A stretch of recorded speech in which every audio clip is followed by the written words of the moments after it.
Hey, what's up guys? Hope everybody's doing well and having a great day. A lot I want to get to in this video. We're going to start here with the remnants of Hurricane Ida that seem to be anchored right now, slightly anchored. It's moving to the northeast at a pretty good pace, but the center of rotation is over north central Alabama. Going to be storm warnings all day today and tomorrow from here through the upper northeast for high winds and possible flash flooding in locations and maybe some tornadoes here and there. That's what these large storms are known for after they make landfall. Here's what it sounded like as it made landfall. This is the I-10 Twin Spans Bridge. This was a camera view during the landfall of Hurricane Ida. This is near Slidell.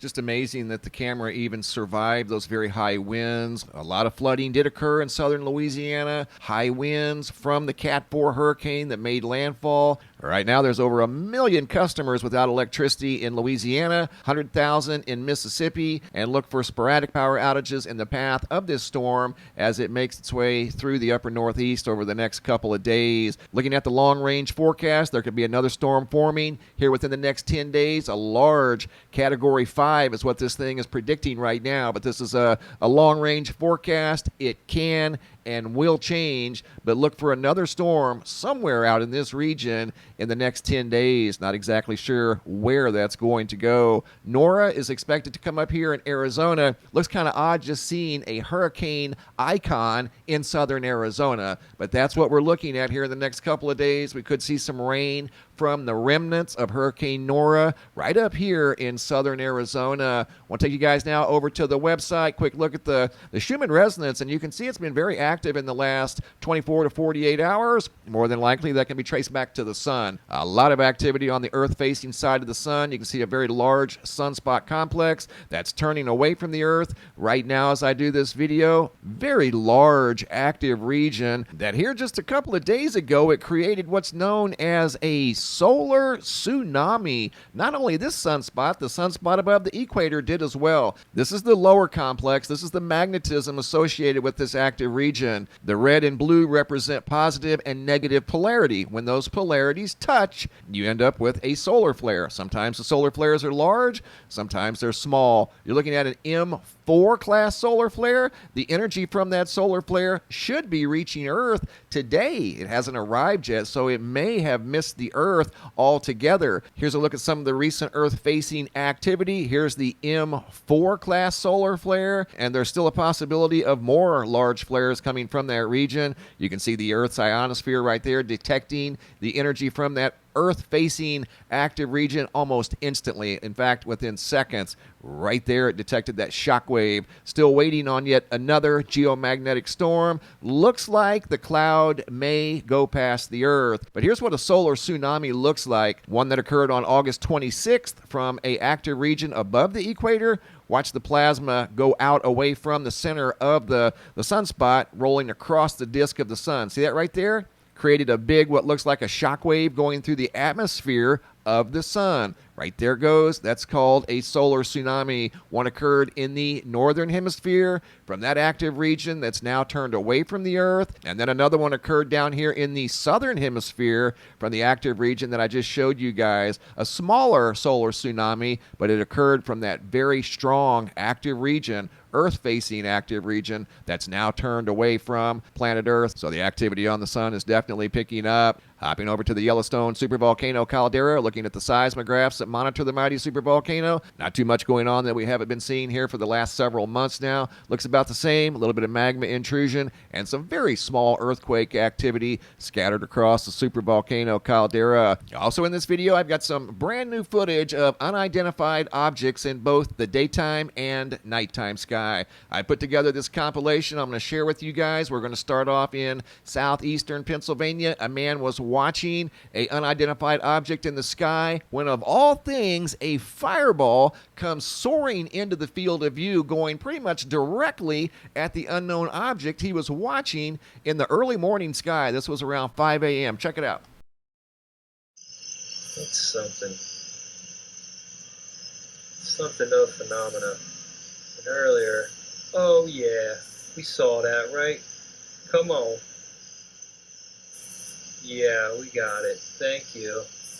Here it is in slow motion. I mean, what are the odds? He's sitting here at 5 o'clock in the morning by his truck looking at an unusual object in the sky when a fireball comes out of nowhere that's been traveling for over 4.5 billion years, and they meet in the same exact 30-second time frame. Northeast Colorado, video footage sent in by Trey O of an unusual object. Again, in the nighttime sky. Don't know what this is, don't claim to know. This was a pretty good ways away. I'm zoomed in, and this is fast forward because it was a lengthy video, but again, more good footage of an unknown object in the sky. Mysterious UFO here, Scott N. Not sure of the location, but this one was very colorful. Colorful object that appears to be rotating or doing some sort of maneuvers in the nighttime sky. This is unedited, exactly the way I received it. All I did was zoom in a little bit on the object. Now we're going to South Africa. Kind shared this video with me of what looks like space debris spanning across the entire sky.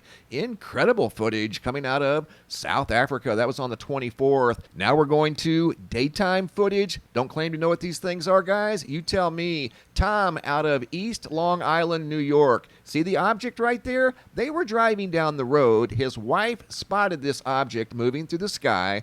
That's not an airplane, and it's not a helicopter. It was so captivating that they pulled over to the side of the road, parked their car, got out, and made this video of the object flying through the sky. Broad daylight, some sort of a bright white UFO that appears to be moving at a pretty good rate of speed. That's the original footage. I've done nothing to it except here at the end of the video footage, I do slow it down, zoom in on it, and I mix up some different filters with this object, trying to pull forward any possible features. Here it's inverted, light is dark, dark is light. Don't see any obvious features other than what we saw with the original footage as well. Again, doesn't look like an airplane, doesn't look like a helicopter. In fact, it was making no noise at all. It was completely silent, moving through the daytime sky above Long Island, New York. Now we're going to the United Kingdom.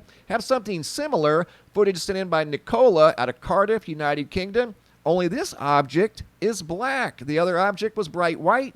This object is dark black. Appears to be about the same altitude, maybe 2,000, 2,500 feet in the sky. This one is moving left to right. The other object was moving right to left. But again, in broad daylight, some sort of a mysterious object moving through the sky that doesn't appear to be things that we're used to, like a helicopter or a airplane, large or small. Doesn't look like any of those. Dark black object moving through the sky in broad daylight. And again, guys, I don't claim to know what these are. You tell me what we're looking at here. What is that thing moving through the daytime sky? Here I slow it down, I zoom in. Almost has a triangle shape at times, but doesn't seem to be moving like a triangle. Don't know, but you can see some straight edges on both sides of this thing at times when I slow it way down and zoom in. Now we're going to Albuquerque, New Mexico. Could this be the same object once again spotted in the daytime sky? There's the original video footage that was shared with me by Suzanne B., who just happened to look up while she was outside and noticed this thing moving through the sky at an incredible rate of speed. And it too, like the object we just saw, was moving left to right. Here it is down here. She just happened to catch about 5 seconds of this thing moving above Albuquerque, New Mexico, once again in broad daylight. Great job, guys. Keep the footage coming. If you have any photos you'd like to share, you can send those to reports at MrMBB333.com. All of the photos end up here at the Sky Phenomena Photo Gallery at the website, and sometimes I'll use them in a video just like you saw right here. Thanks for watching. Have a super day, and be safe out there.